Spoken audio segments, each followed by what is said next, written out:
రాజ్నాథ్ సింగ్ ఈ కార్యక్రమానికి హాజరు కాబోతున్నారు, ఈ శంకుస్థాపన అని కూడా తెలుస్తుంది.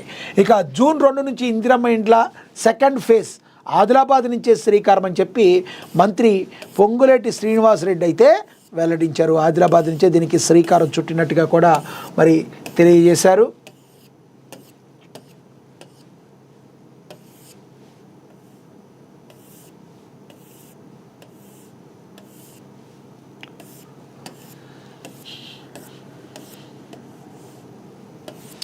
మూడో పేజీలో ఉంది, ఇది మూడో ఎడిషన్లో ఉంది.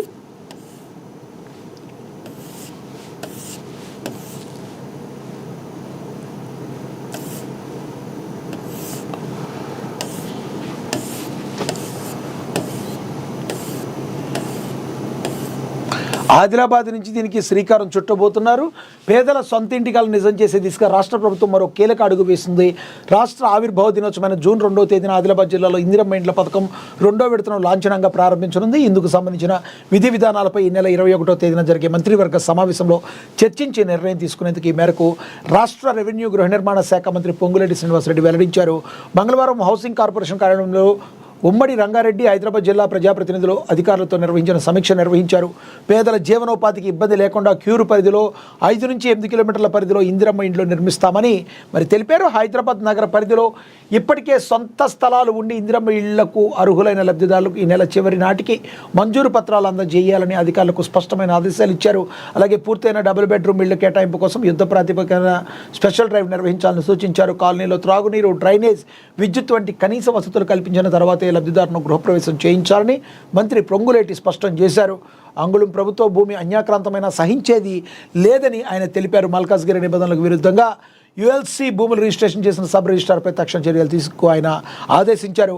రెవెన్యూ ఫారెస్ట్ సరిహద్దుల వివాదాలను పరిష్కరించేందుకు 2 శాఖలతో సమన్వయంతో పనిచేయాలని పొంగులేటి మరి పిలుపునివ్వటం అయితే జరిగిందని కూడా ప్రచురించారు. మనకు తెలుసు, కొండాపూర్లో మరి ఒక అక్రమ కట్టడంపై మహా ఎఫెక్ట్ అయితే పడింది. దీంతో అధికారులందరూ పరుగులు పెట్టారు.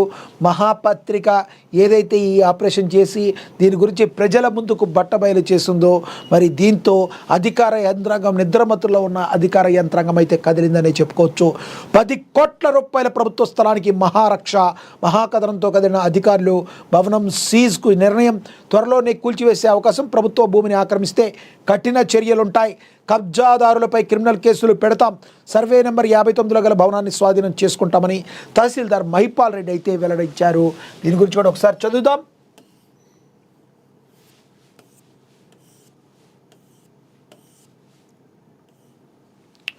ప్రభుత్వ భూములను ఆక్రమిస్తే కఠిన చర్యలు తీసుకుంటామని శేర్లింగంపల్లి తహసీల్దార్ మహిపాల్ రెడ్డి హెచ్చరించారు.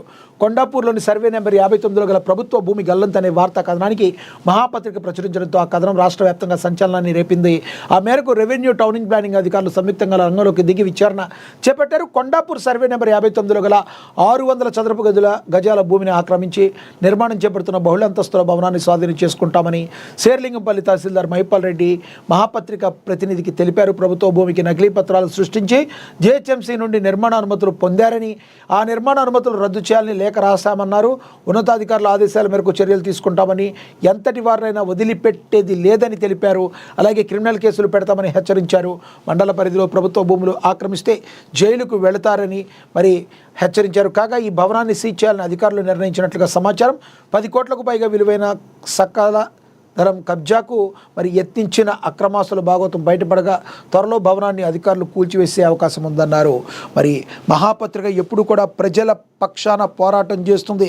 ప్రజల ఆస్తులకు కానీ, ప్రజల ధన మన ప్రాణాలకు కానీ ఏం జరిగినా కూడా మహాపత్రిక దానికి మరి వెలుగులోకి తీసుకొచ్చి ప్రజల ముందు దోషులను నిలబెట్టి వాళ్ళని శిక్షించబడేటట్టు చేయడానికి నిత్యం కూడా పోరాడుతూ ఉంటుంది. దానికి ఉదాహరణ దీన్ని కూడా మీరు చూడొచ్చు. కాబట్టి దీనికి మరి ప్రభుత్వ స్థలానికి మహారక్షగా కూడా ఇది ఉందని చెప్పి మరి దీని ద్వారా మనకైతే అర్థం అవుతుంది. ఇంకా అదేవిధంగా చూసుకుంటే సత్యదేవుని సన్నిధిలో దళారీ దందా, అధికారుల నిర్లక్ష్యం, అన్నవరం దేవస్థానంలో అక్రమాల ఆరోపణలు, భద్రతా లోపాలు, నిర్వహణ నిర్లక్ష్యంపై భక్తులు రుసరుసలాడుతున్నట్లుగా కూడా మరి తెలుస్తుంది. శ్రీ వీరవేంకట సత్యనారాయణ స్వామి వారి దేవస్థానంలో అక్రమాలు జరుగుతున్నాయనే ఆరోపణలు ప్రస్తుతం ఆంధ్రప్రదేశ్ రాష్ట్ర వ్యాప్తంగా చర్చనీయాంశంగా మారాయి. కోట్లాది మంది భక్తుల ఆరాధ్య దైవం శ్రీ వీర వెంకట సత్యనారాయణ స్వామివారి అన్నవరం దేవస్థానం పవిత్ర క్షేత్రంలో దళారీ వ్యవస్థ, ప్రోటోకాల్ దుర్వినియోగం, అధికారుల నిర్లక్ష్యం, భద్రతా వైఫల్యాలు, రాజకీయ అండదండల వంటి అంశాలపై తీవ్ర విమర్శలు వెల్లువెత్తుతున్నాయి. భక్తుల ఆరోపణల ప్రకారం కొందరు సిబ్బంది తమ కుటుంబ సభ్యులు, బంధువుల పేర్లతో బయట వ్యక్తులను ఉచిత దర్శనాలకు పంపిస్తూ డబ్బులు వసూలు చేస్తున్నారనే విమర్శలు కూడా చాలా గట్టిగా వినబడుతున్నాయి.